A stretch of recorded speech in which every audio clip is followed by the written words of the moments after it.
పెద్ద నోట్ల రద్దు తర్వాత నగదు కోసం ప్రజలు ఎదుర్కొంటున్న ఇబ్బందులు తీర్చడానికి అనేక రకాల ప్రయత్నిస్తున్నట్లు కేంద్రం డిజిటల్ లావాదేవీలు చేసేవారికి బంపర్ బొనాన్సా ప్రకటించేందుకు సిద్ధమైంది. వారం 3 నెలలకోసారి డిజిటల్ లావాదేవీలు నిర్వహించే వర్తకులు వినియోగదారులకు డ్రా తీసి బహుమతులను అందించనుంది. ఇందుకోసం 125 కోట్ల బడ్జెట్తో పథకాన్ని రూపొందించాలని ఎన్పీసీఐకి నీతి ఆయోగ్ ప్రతిపాదించింది. కోటి రూపాయల మేర నగదు ఇచ్చే అవకాశం ఉందనే ప్రచారం జరుగుతున్నప్పటికీ ఆ విషయంలో ఇంకా స్పష్టత రాలేదు.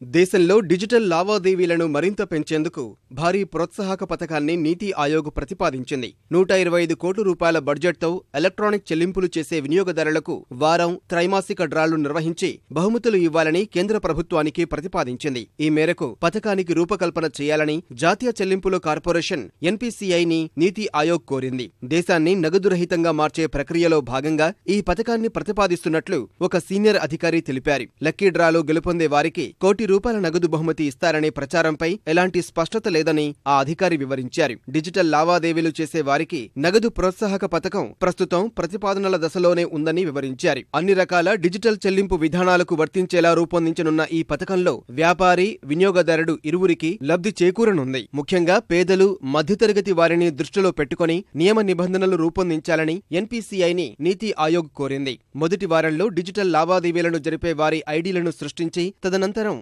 వాటిపై డ్రా తీయనున్నట్లు సమాచారం. ఎలక్ట్రానిక్ చెల్లింపులతో దేశాన్ని డిజిటల్ నుంచి డిజిధన్ గా మార్చనున్నట్లు నీతి ఆయోగ్ నిన్న విడుదల చేసిన ఒక ప్రకటనలో పేర్కొంది.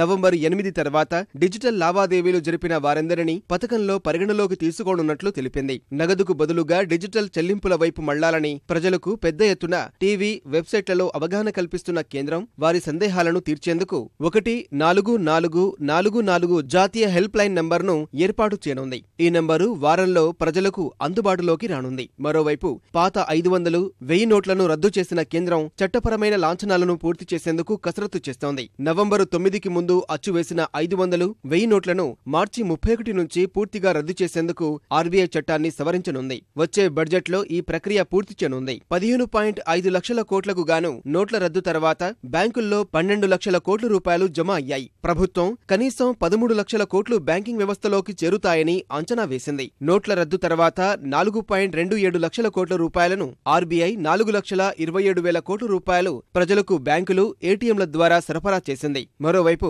ప్రజలు జమ చేసిన పాత, కొత్త నోట్లకు సమానమైన విలువను వారి ఖాతాల్లో చూపాలని ఆర్థిక శాఖ బ్యాంకులకు లేఖ రాసింది. ఈ విషయంలో ఎలాంటి తేడా రాకుండా చూడాలని నిర్దేశించింది.